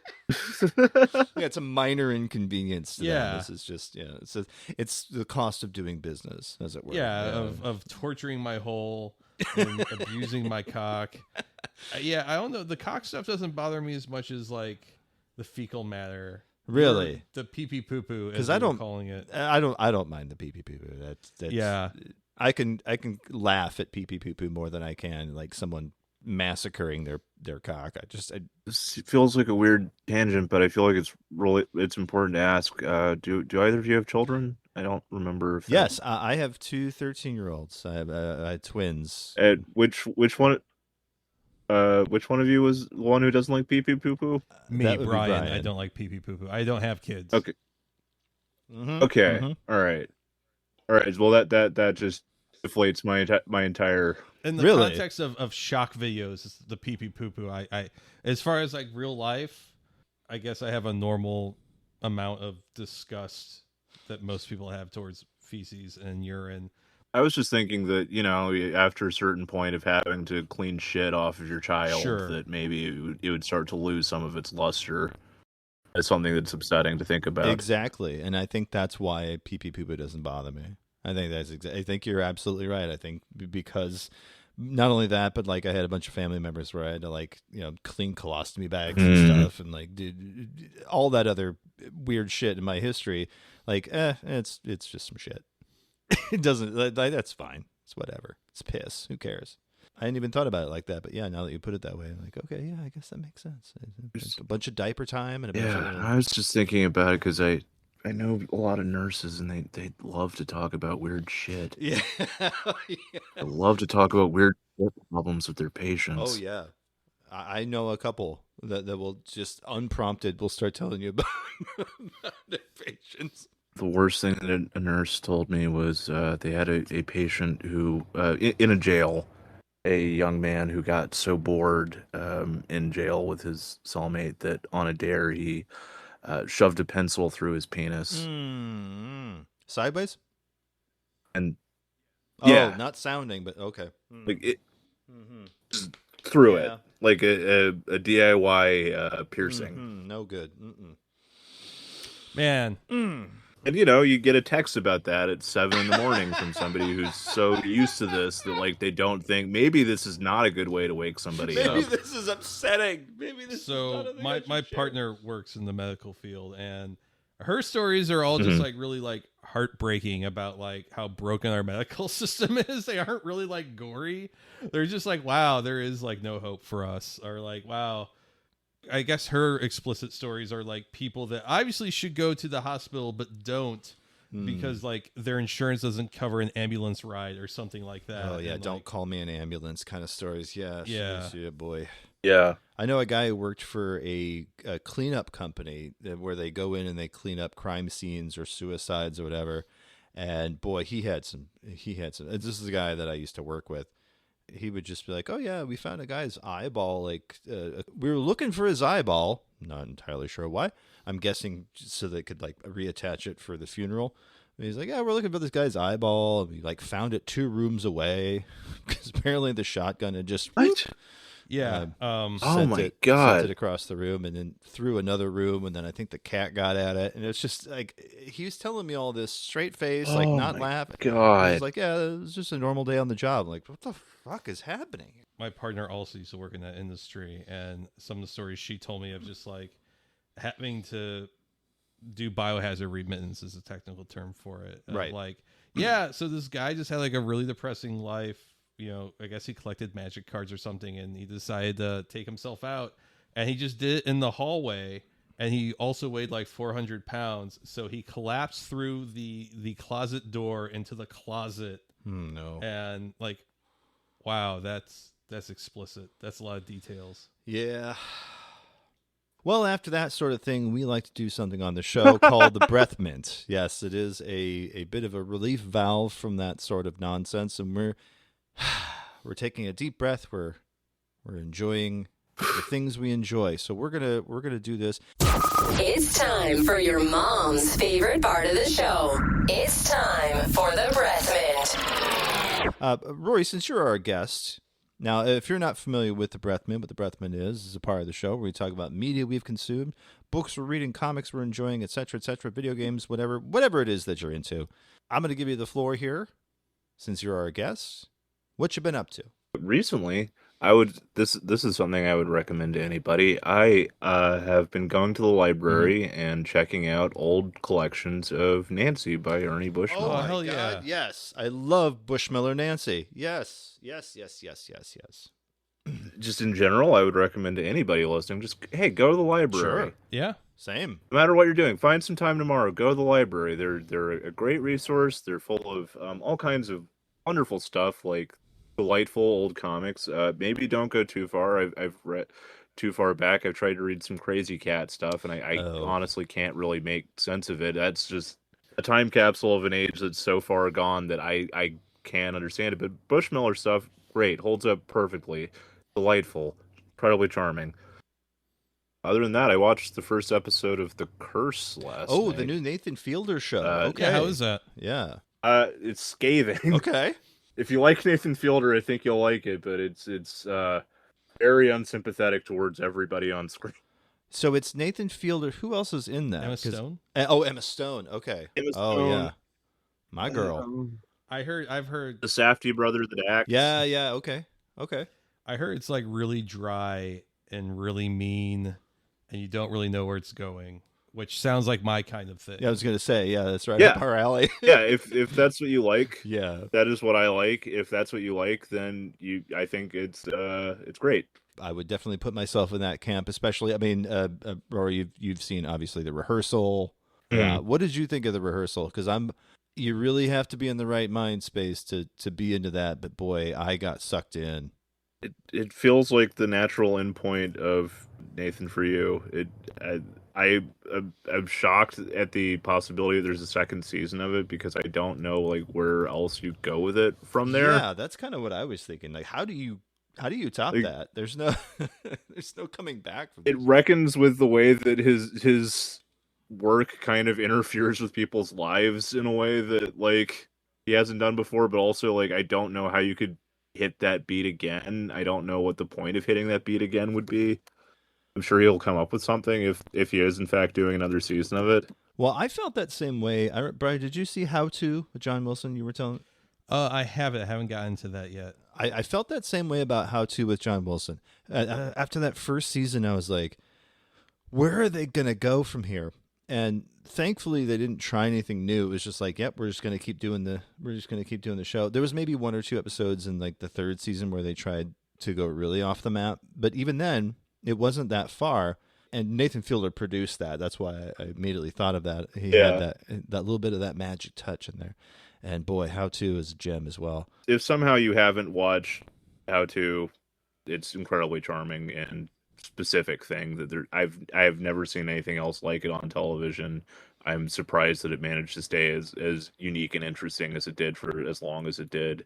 Yeah, because that ran for 3 seasons. Yeah, it's just a singular work of art that I feel lucky to have been able to see in my lifetime. Brian, what do you got this week? I've been kind of still boring lately.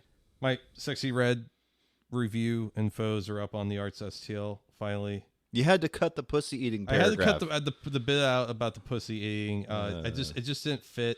I know. It's just and so good. Also, like, I was like speaking with my girlfriend about it, and she was like, "Yeah, I don't like. Maybe you should try editing." Like, I had to rewrite the part about the twerk contest. I think like 3 times. Yeah. The kind of get it just the right balance of not sounding like as objectifying, but it's kind of hard when there's 24 healthy women out Ass there everywhere. everywhere. Yeah.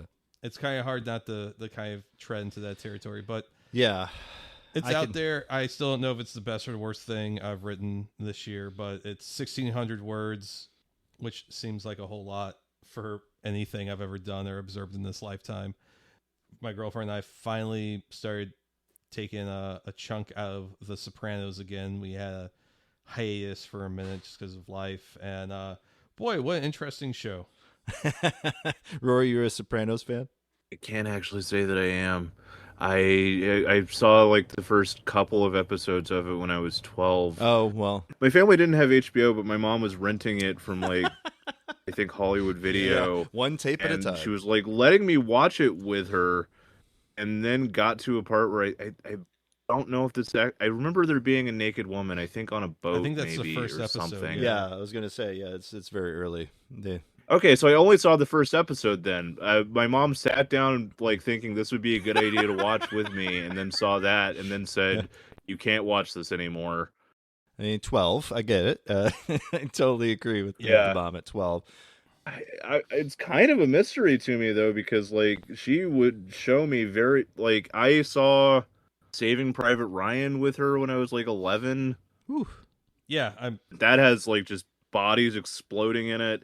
She got mad at me once because I tried to rent the movie Chasing Amy from the video store. I don't really understand like what her problems with specific media were or weren't. Yeah. my mom was kind of very similar in that, like, stuff that was like gory, she didn't really have a problem with. Stuff that was like vulgar, like if it was funny vulgar, she didn't have too much of an issue with. But like sex stuff, oh no, not in this house, sir. You're too young. Yeah, but I'm having a hard time trying to figure that one out though, because she used to be a midwife. She was somebody who's like been very frank with me about like this is how all this stuff works since I was like a child. I don't know what like I'm not sure what exactly her specific concern about me seeing nudity in movies was. I think it's just like the American psyche. I don't know if there's anything deeper in that. That's just like our collective hang-ups. Like we'll watch all kinds of bloody, vulgar things, but the second there's like a tit or a woman receiving pleasure, Yeah. sir, you're gonna have to. This is a Wendy's. You're gonna have to leave. Yeah, well, like, okay, so I have a pair of twins that are 13, and I'm running out of PG-13 horror movies to show them in Halloween, and I'm like, I don't know what's a good R, and yeah, I've kind of settled on that a good R is like R for gore. Yeah, I mean, look, I'm not going to show them Salo, or a Serbian film, right? I mean, I'm not a monster. I'm not. Kids, gather around. I got something from the archives here. A little sweet movie called Cannibal Holocaust. Cannibal Holocaust. Yeah, I'm not gonna sit there and a little Italian film. I'm not gonna sit there and have them like watch Hostel, obviously, but like, I mean, really, you could just probably go back to like the classics. You could show them like Halloween, Friday the 13th. Yeah, exactly. Gore. That's Texas Chainsaw Massacre. Yeah. Oh yeah. That's an R-rated movie with A Texas Chainsaw is on the list for next year. Texas Chainsaw Massacre 2. Oh yeah. Dennis Hopper, my dude. Yeah. Yeah, that one's my favorite, honestly. Yeah. I would probably agree right on that point. I love horror sequels. I don't know what it is. Halloween 2 was my favorite. I always like House, the House 2, because it had the weird like Confederate soldier guy. I haven't seen the House 2 yet. I just love the unbridled enthusiasm of a canon movie. Oh God, yeah, I love that stuff. Just schlock for schlock's sake. Texas Chainsaw 1, which was filmed around here, is just like such a perfect piece of dread. And it's so fucking tense the whole way through, and that's like an incredible accomplishment for how little money they shot it with. But like in my head, that just can't compete with Dennis Hopper in a chainsaw fight. No, but I mean, like, yeah, I'm trying to think. That's what I want in a movie. Like Peter Jackson made his bones, at least in American audience's eyes, with Lord of the Rings stuff. But for me, like, give me Dead Alive. Yeah. Like the priest going like, I kick ass for the Lord. Like, there's something to be said for trash. I love trash. I love trash cinema. Oh, you're gonna show the kids Dead Alive? No, well, maybe. I don't know. If I'm doing anything in that kind of trash horror genre, I might do like Evil Dead first, so they can at least get the American version. Dead Alive still seems a little advanced. Yeah. It took me like 5 times watching it to be able to sit through it, like without having to stop it because of how nauseating it is. I'm trying to think. I think my mom probably let me rent Evil Dead in high school. I was probably like 9th grade. I think my mom was very enthusiastic when I started getting into horror films when I was young. She's like, "Oh, I think I was probably still in grade school." And I was like, "I want to watch Day of the Dead or Dawn of the Dead." Yeah. And she's like, "Oh, okay, fuck yeah, let's go rent. Let's go watch it." Right. And then like, yeah. I mean, I don't know. Of all the ones to start with, Day or Dawn, not bad. Yeah. Dawn of the Dead is still fantastic. I've even watched like the mind-numbingly poorly paced like European cut that's like 3 hours long. Oh yeah. Oh, but boy. like even that's fun. To a degree. If a horror movie starts to go beyond the 2-hour 30 mark, I start to lose my patience with it. Yeah. But there's exceptions to every rule, of course. I mean, like if Dave Eggers made a 3-hour cut of something, I'd be like, all right, well, Ari Aster. Yeah. Well, he already made his 3-hour I was gonna cut. say that's Bo's Afraid. Yeah. So speaking of movies, this week I saw a bit of a weird double feature. I saw Easy A, the 2000s era Emma Stone comedy. It's like a sex comedy, but it was PG-13. Easy A, what an interesting slice of that time period, because it was like it came out right after Mean Girls, and so you could tell like the voiceover and even some of the sets were the same. They were really trying to nail that Mean Girls thing.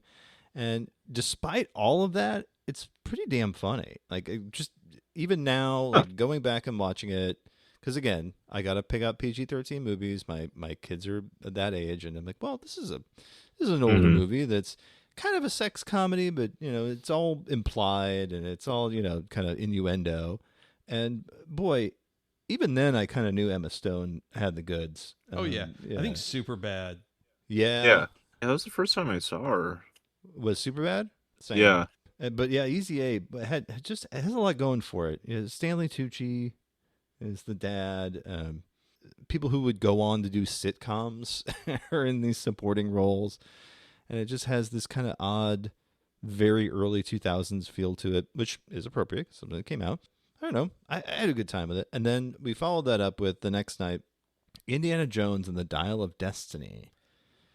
So Yeah. I heard that's a movie. It certainly is a film. James Mangold, he's all right. It's kind of like when Spielberg finished up AI for Kubrick, right? You have the idea that there was something here, but for whatever reason, it's just not quite right. And that's exactly how this felt. Dial of Destiny had a lot of good things going for it. They kept Shia LaBeouf out of the movie. They wrote him out. They had... He's not in it at all? Not at all. His character is mentioned a couple times. He died. He died on the way back to his home. He died in the war. Vietnam yeah, he or died in something. Vietnam. Yeah, that's literally what it is. That's literally what it is. Yeah, Right. Yeah.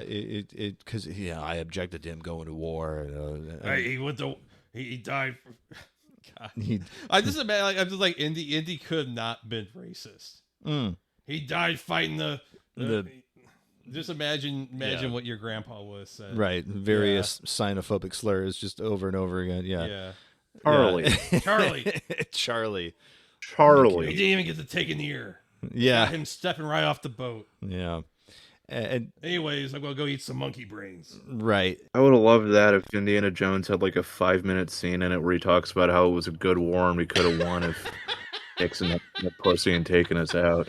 Well, it's set in 1969, so yeah, this was because there's a big plot point where the Apollo 11 astronauts are getting their ticker tape parade in New York, and so he's also being chased by these ex-Nazis, one of which played by Mads Mikkelsen. Love Mads, love to see Mads. Yeah. Oh yeah. The psychosexual Nazi chasing. Love him, but they even make his character a former Nazi who went to work for NASA, so so he's Operation Paperclipped. yeah, absolutely, and I love that. But they don't mention Paperclip by name, but it's heavily implied.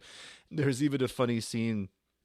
I don't know if it was meant to be funny, but I laughed my ass off at it, where they're saying, your work is done here. we're going to send you back to Alabama. And Mads Mikkelsen's, I'm not going back to Alabama.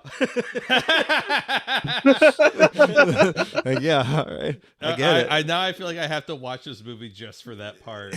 Yeah, you can find the clip on YouTube. It's all right. It's fine. That's the thing about it is it's okay. Just kind of like how the Uncharted movie a couple years back was just okay. I forgot that even existed. Yeah, exactly. You'll forget that you saw it the minute I had to look up on Letterboxd what movie I had watched last week to remember this for this segment of the show, because I'd forgotten that I'd seen it, because it's very forgettable. And that's such a fucking bummer. There's only maybe one or two things about it that really got me. One is Phoebe Waller-Bridge is in the movie, a Fleabag herself. Mm-hmm. She does not fuck a priest in the movie, so there's that. But she's actually pretty good in this kind of spunky action heroine role. So that was kind of neat. And then Karen Allen still comes back in this, but only at the end. Mm-hmm. You had a couple of recurring stars coming in from Raiders. Just some really interesting bit parts here and there. But it's just okay. It's 2.5 hours and it's just okay. Yeah. Like for being the last Indiana Jones movie, and things like that, and knowing that Harrison Ford he's gassed. Ancient. There's he's older no, than dirt. Yeah, there's no way. It's just, it's sad. It's sad, but it's also like, well, I guess it's best that the last one is this and not the Kingdom of the Crystal Skull. Kingdom of the Crystal Skulls. I remember I worked at Blockbuster. When that came out, and Blockbuster bought so many copies of that fucking film that I remember that we were trying to blow them out. Yeah. Trying to blow them out. So Blockbuster used to have a thing where like you could buy used DVDs, was like 3 for $15 or something like that. Yeah, that's where I got a lot of the early DVDs. Same. Yeah. We were trying to blow out copies of Kingdom of the Crystal Skull on DVD, I think for like $2. Yeah. And people weren't biting. Nope. People were like, "No, I want Transmorphers. I want Transmorphers." Mm-hmm. Atlantic the second Rim. Underworld film, and Blind Side. I want that in my 3 for $15. Oh boy! And whatever dog shit Keanu Reeves was doing at the time that wasn't John Wick. Oh, Marley and Me. Oh, Marley. Yeah, oh boy. Yeah. Oh boy. How fucking depressing is that for Harrison Ford? Like, he said this made whole a Blade Runner movie that you apparently liked making, and Han Solo got killed. You came back so Han Solo could die. Right, and then you come back for one scene and a follow-up to that, and then what else is there for you? The fucking Anne Heche movie that you did?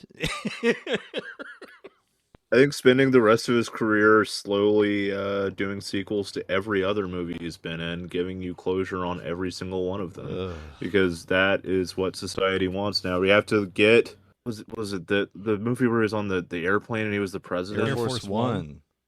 Air Force 2. Yeah, we have to do an Air Force One Air Force 2 or 3 or whatever, where like you get to see that president as an old man and he dies. Yeah, but he gets demoted to vice president because he was playing too fast and loose with the terrorists. Yeah, they find out that he was. Badge. They found out he was secretly funding Gary Oldman's terrorist organization. Yeah, I had forgotten Gary Oldman. Yeah, we got to get that one in there.